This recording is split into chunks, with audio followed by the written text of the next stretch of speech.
শুধুমাত্র সস্তা পলিটিক্স করার জন্য ফেসবুকে লাইক কমেন্ট শেয়ারের জন্য ফেসবুকের প্রস্তাবনা দেন কিংবা এইটা নিয়ে বাইরে উত্তেজনা তৈরি করা আমাদের বিরোধী দল, এটা তাদের একটা হঠকারী কাজ। মাননীয় প্রধানমন্ত্রী পরিষ্কারভাবে বলেছেন যে আমরা দুঃখ প্রকাশ করি, জনগণের কষ্ট হচ্ছে, তিনি দুঃখ প্রকাশ করছেন। কারণ হ্যাঁ ঠিক আছে, এই সরকার এসেছে 6 মাসে।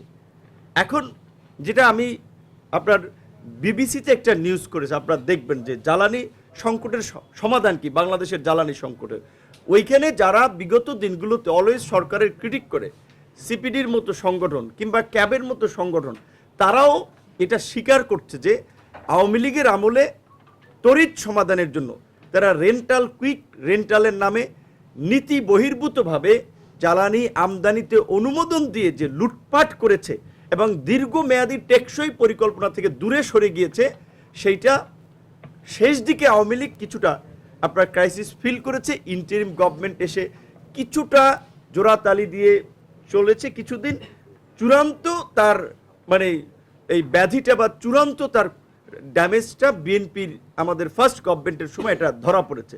এখন সরকার রাতারাতি তো এটার সমাধান করতে পারবে না। মাননীয় প্রধানমন্ত্রী পরিষ্কারভাবে বলেছেন যে আমরা দুঃখ প্রকাশ করি, জনগণের কষ্ট হচ্ছে, তিনি দুঃখ প্রকাশ করছেন। কারণ হ্যাঁ ঠিক আছে, রাষ্ট্র পরিচালনা আপনারা তার উপর আস্থা রেখেছেন, জনগণের সমস্যা অ্যাড্রেস করার সরকারের দায়িত্ব, সরকার চেষ্টা করছে বিভিন্নভাবে।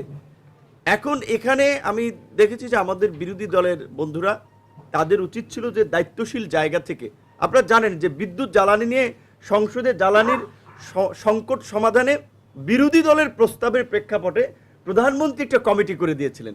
সরকারি দল বিরোধী দল মিলে একটা কমিটি করেছে, সেখানে প্রস্তাব এসেছে এবং মাননীয় প্রধানমন্ত্রী বলেছেন যে এটা আমলে নিয়ে সরকার 10 বছরের বাংলাদেশি একটা টেকসই পরিকল্পনা দেবেন। কারণ এটা তো সাময়িক আপনার পদক্ষেপ নিলে আবার এই ক্রাইসিসটা থাকবে।